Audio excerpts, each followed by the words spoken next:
Lily loves the diner on Jacksboro Pike, and it's no wonder with all the goodies they have down there. Not to mention the great home cooking. Not surprising they're voted Campbell County's best again for 2014. Open Monday through Wednesday 11 a.m. to 8 p.m., Thursday through Friday 11 a.m. to 9 p.m., also open Saturday from 8 a.m. to 9 p.m., and Sunday from 11 a.m. to 3 p.m. Now serving breakfast on Saturdays 8 to 11 a.m., and it's all you can eat specials Thursday through Saturday. Welcome to the diner, where you'll find all your favorite foods. Come by and see Amanda or Linda at the diner on Jacksboro Pike, 423-566-4708.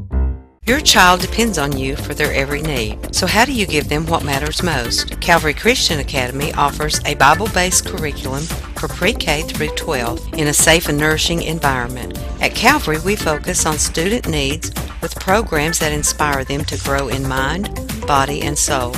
We encourage God-given creativity and academic excellence. Calvary Daycare at 2139 Jacksboro Pike in La Follette. Call 423-562-7267 for more information. It was the Battle of the Brother-in-Laws Thursday night at Clinton City Football Field as our Cougars, coming off their heartbreaking loss at AC last Friday night, had to pick it up earlier than usual on a special Thursday night affair with the Dragons of Clinton. Last year, the Cougars won in a nail-biter 41-40 at home, so the Dragons and Mr. Thackerson, quarterback of the Dragons, was in the mood for some payback. He was a handful right up until the end, and we'll get to that in just a minute. We got the ball first. We scored as Trey Torres ran it in from the 1-yard line. The Dragons answered that score with one of their own on a 36-yard touchdown pass. We got the ball again and completed the pass, but fumbled on our side of the 50 at the 32-yard line, and they promptly scored to go ahead 14-7 on a 15-yard Thackerson pass in the end zone. We got back on track as Paul Cordell scored from 2 yards out to tie the game up at 14-all. We got a stop and drove downfield for another score as Preston Miller scored on an Ethan Jeffers 32-yard pass to go ahead again 21-14. And again, the Dragons tied it up going into the locker room at halftime at 21-all. Coming out of the locker room at halftime, Clinton got the ball first and scored to go ahead 28-21. Ethan Jeffers hooked up with Trey Torres for a 35-yard pass to make the score 28-27.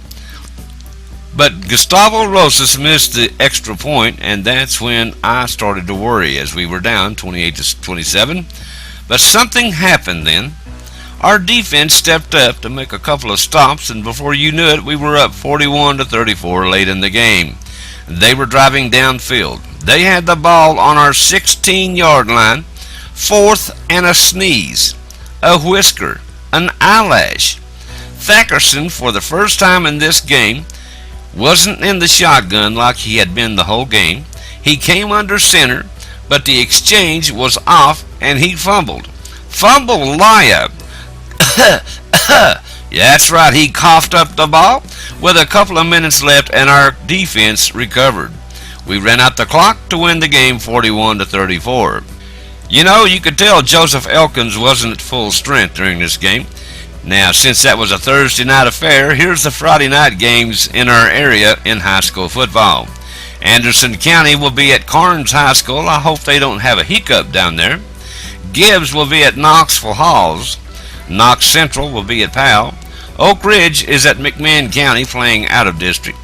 Our neighbors to the east, Cumberland Gap, is at West Green High School. And our neighbors to the north, Jellicoe, will play at home against Sunbright. La Follette Middle School was at home against Soldiers Memorial, hoping to bounce back after the exhibition of stupidity from last Thursday night. I'm not calling it a football game. From that team from a school that I can never find on my GPS. It always used to say, "What?" when I tried to enter it into the system. They bounced back big time Thursday night at home, 36-8, so it looks like the Owls are pushing for the playoffs, along with the Eagles, who are above them right now in the standings. Speaking of the Eagles, Jacksboro Middle School will have a special Friday home game Friday night against the Hawks of Clinton, and it will be homecoming. The Eagles have been hard to figure so far this year, though. They've lost 2 but won 4, but they haven't played consistent football. Hopefully Friday night our Eagles will get on track and stay in the win column with a win Friday night. We do know they will crown a homecoming queen, and we'll have all that for you on the next sports report as well. And also, did you know every time I take pictures, for example, if I get a homecoming queen, I send it on to Jim Freeman and the gang at WLAF so they can put it on their website, 1450WLAF.com, and you can go see it there and probably copy it.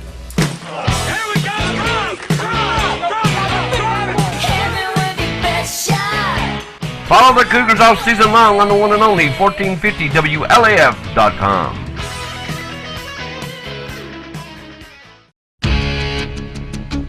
When every second counts, count on Vital Care MedTrans. You do have a choice when it comes to ambulance service in this area. So when you call 911, ask for the best. Wait a minute, are you Vital Care? Yes, we are. Oh, good. State-of-the-art equipment and a well-trained staff who stand ready to respond to your call. That's Vital Care MedTrans, when nothing but the best will do. Campbell County Middle School will have a fishing team made up of both middle schools, according to John Carroll, who will be the coach of the fishing team. They will have their first meeting early next week to get everything lined out. They have 100 boys and girls, he said over 100, coming out for the team, so their boat's going to be pretty crowded.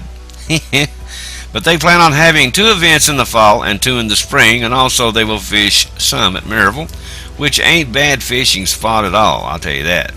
And we'll keep you posted on this.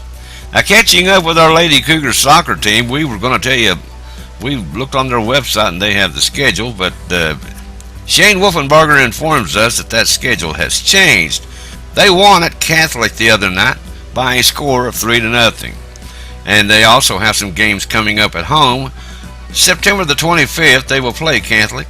And October the 2nd, they will play Cumberland Gap. And then October the 6th, they will play Kingston at home. So watch for those, and we'll be up there to check out your Lady Cougars soccer team. We want to remind you again, there's going to be a 5K race at Cove Lake State Park Saturday, October the 25th. It's the Chet Family Services Center Break-Free 5K. Start time will be 9 a.m. Check in the day of event registration. Start at 8 a.m. at Cove Lake State Park, and they will meet at the pool shelter. Pre-registration is $25. Day of race registration is $30. You will receive a t-shirt at check-in on the day of the race.